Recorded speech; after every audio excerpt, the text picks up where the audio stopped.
So you could go from building to building to building through called catacombs. Tunnels went under the streets linking block to block or between buildings. The other sections of the underground, they walled it up with slab wood. Now slab wood was the first cut off along the middle. It's the round part. People with money used for firewood. People without money actually built with it.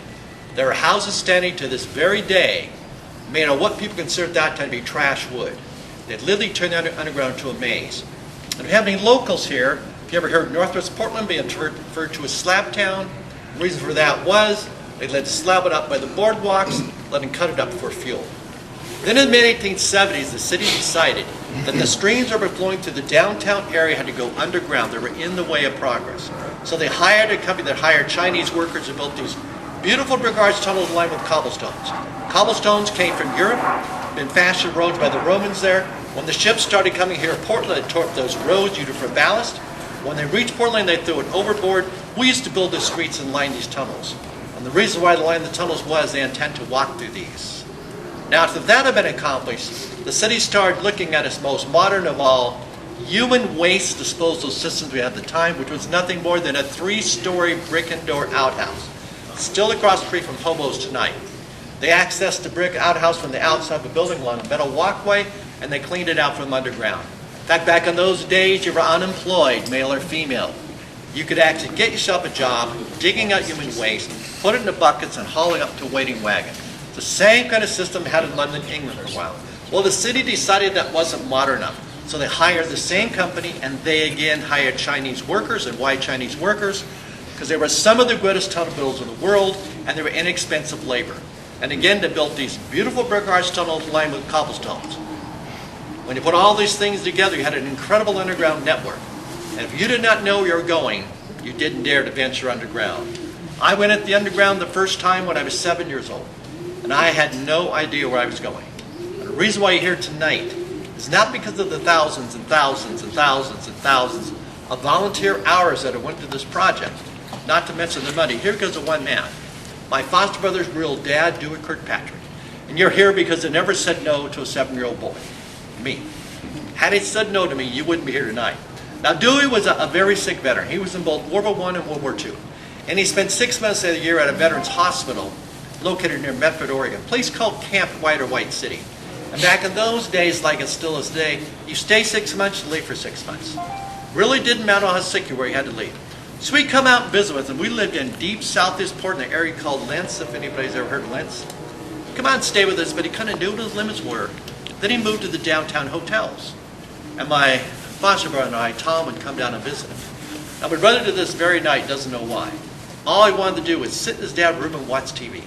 But I was exploring that hotel, and I always worked my way down to the hotel lobby, because that's where the old people were. They were walking history books. And I realized at that young age how important it was to history is because if they passed on, all that information vanished with them. So I'd sit there and ask him question after question after question after question. This one Sunday morning, a place called the Lenox Hotel. The Lenox is pretty much where the Justice Center is today. And I had driven everyone out of that lobby with my questions except one man. And this guy, I had nicknamed Captain Grump because what a grouch. And this guy never talked to me except he'd snarl and tell me to get out of his way and leave him alone. And he looked like a sea captain. Now, whether he was one or not, I couldn't tell that for sure. But he wore a sea captain's hat, had a sea captain's coat, had this neat pipe that was long and curvy, looked like it came some far-off land someplace. Had a cane that was all gnarly and twisted, looked like it came some rainforest, but it was his face that really gave him away. Looked like it had been chiseled by the salt of the sea. Now, this guy wasn't a sea captain. He should have been one, because he looked like it. Well, he's just glaring at me, not saying a word, and finally he spoke and he said, if you really want to know about the history of Portland, you need to go underground. He began talking about the Shanghai, about the underground network that existed. And the more this guy talked, the more I wasn't buying a thing he was saying. Because after all, I wasn't born yesterday. I was 7 years old. Well, he finally stood up and said, if you don't believe me, follow me. So we leave the hotel. Now, Portland was going through its first urban renewal project. You know where all those beautiful fountains are? An incredible ethnic neighborhood occupied that site. And they were now sadly tearing it down. And back in those days, you were tearing down the building, unlike today. No one put up a cyclone fence or a plywood wall. They left it wide open. So we went into this building was half gone, and the old captain reaches down to the rubble floor and he pulls up a trap door. And we walked down what some people may call a ladder, other people may call a narrow set of stairs. I like to call them stair ladders, kind of a combination of both. Something you see aboard ship. You're going to see several examples in the underground tonight. When we got to the bottom of the stair ladder, the captain pointed to a door and he said, now you go through that door into that tunnel. Don't make any turns, you go straight, you'll hit the waterfront. And gave a little box of wooden matches. Now I'm 7 years old. I have never touched a match in all my life. For all I know, if I can light this darn thing, what I'm seeing behind that door would be nothing but a solid wall. This is all a big hoax. Well, it's very nice. I can still hear that door creaking open. I fumbled around, let my first match on a whole new world open up. It was a world of beautiful stone and brick, but also of darkness. As I walked into that tunnel, my entire life changed because I realized that everything this old sea captain had been telling me was true. Now he's holding the door, talking to me as I'm moving in, and I'm making some progress. Then that first match went out. So I fumbled around with a second match, and it really made me feel grown up. I'd lit 2 matches now, first time in my life. And then all of a sudden, something hit me. It was like I had been there before. And then that match went out. So I lit a third match, and it definitely went to my head. I felt so grown up. I now had lit 3 matches, hadn't burned myself once, until I was doing very well, until the old captain said, well, kid, see you around, gotta go. Turned to walk away, let the door slam shut. Match went out, I screamed, turned around, running back through that tunnel, buzzing through the door, but knocked the old guy over. Now that was my very first experience in the underground. Needless to say, when I got back to the hotel, Tom's dad was going completely crazy. Not only had I left the hotel, but I left with a stranger.